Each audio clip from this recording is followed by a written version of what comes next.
I live in Secaucus, New Jersey, and I have for a couple of years. For those of you who don't know the town, it's literally across the road from New York City. Right after us, you got the Hudson River, then you got New York City. So there's this guy in the neighborhood. I think he's like the richest guy in the neighborhood. Everybody looks up to him. He drives fancy cars. He's got like a Lamborghini. He's got a Cybertruck, and he has an Escalade. He balls out. He's now on my social media. When you look at his Instagram, you can see this guy is really balling out. I mean, he spends really lavish vacations with his family and stuff. He's really living the life. I really think it's the richest guy in the neighborhood. At least that's what it looks like. And there are a lot of mixed reviews in the neighborhood about him. Some people say he's an awesome dude. Some people say that he's a bully. Some people say he's a very nasty guy. Some people have told me stories about how this guy has saved their lives and how he's been generous towards them in various different stages, right? So many mixed reviews, and it's really interesting to see like totally contradicting reviews about the very same person. So this guy is married and he has been married for some time and he has two kids. He has two twin sons. At least it looks like twin sons. They look identical almost. So lately I kind of picked up from a distance that, there seem to be a bit of tension in his marriage. I'm not going to say his name to protect his identity. And over time, we've kind of like become friends and mates, right? I can see that there's tension in his marriage. And one day he kind of like reached out to me and he wanted to have a coffee in Starbucks. And I kind of assumed that he wanted to open up about something. So, the way I think is like whenever someone, reaches out and wants to talk and open up, it's always good to do so. Nowadays you find people committing suicide. On the outside, it looks like they have everything together, but in the inside, it's not really the case. So, and it turned up to be exactly what I thought. This guy wanted to open up to me about his challenges. So he opened up to me and told me that, look, man, Manu, like my marital issue is due to finances, right? So basically, he told me the story. So this guy makes $20,000 after tax per month of income, which is pretty good even for New Jersey, New York standards. But his monthly expenses were $40,000. So what happened is, because of his lifestyle, he was funding a certain lifestyle. His expenditures were like way more than his monthly income. And due to his financial habits, he wanted to keep his family happy and his wife happy. He had to find, he got to a point last year where he had to find $20,000 of additional debt each month to keep up with his expenses. And that started in January 2024. So that meant that in January 24, he had to get $20,000 of additional debt. Then February, another $20,000. And he piled that up until December. So he had to talk to banks. He had to talk to merchant cash advances and all over the place. And now he has a very high interest rate of debt. And he was keeping up with his lifestyle, but things started piling up. So things got really bad in December because, around that time, your wife and your kids want Christmas gifts, they want vacations, and things are so tight financially. So by the time it got to December, he had accumulated $240,000 of additional debt because that's $20,000 per month times the 12 months, right? $20,000 of additional debt. So come December, apart from finding additional $20,000 of debt to pay the monthly bills, he had to find additional $30,000 to pay the interest on the debt because he structured it in such a way where he pays annual interest.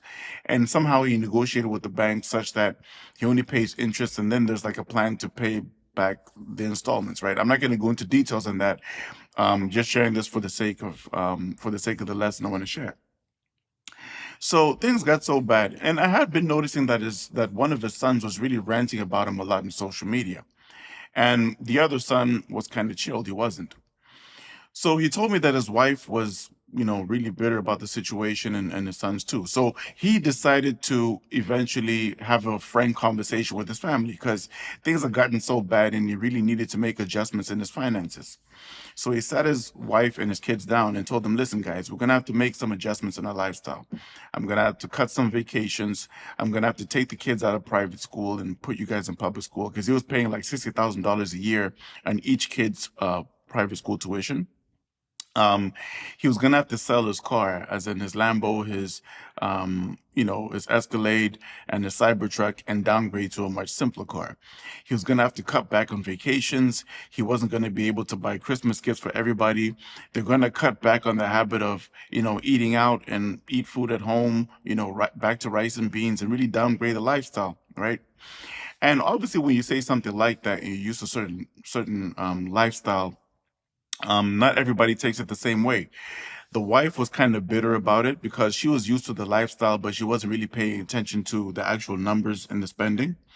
Um, one of the twin sons was really bitter about it, and now I understood why he was ranting on social media. I mean, he was calling his father Hitler, calling his father stingy, saying that this guy's a dictator, saying all sorts of nasty things about him, saying daddy only cares about himself.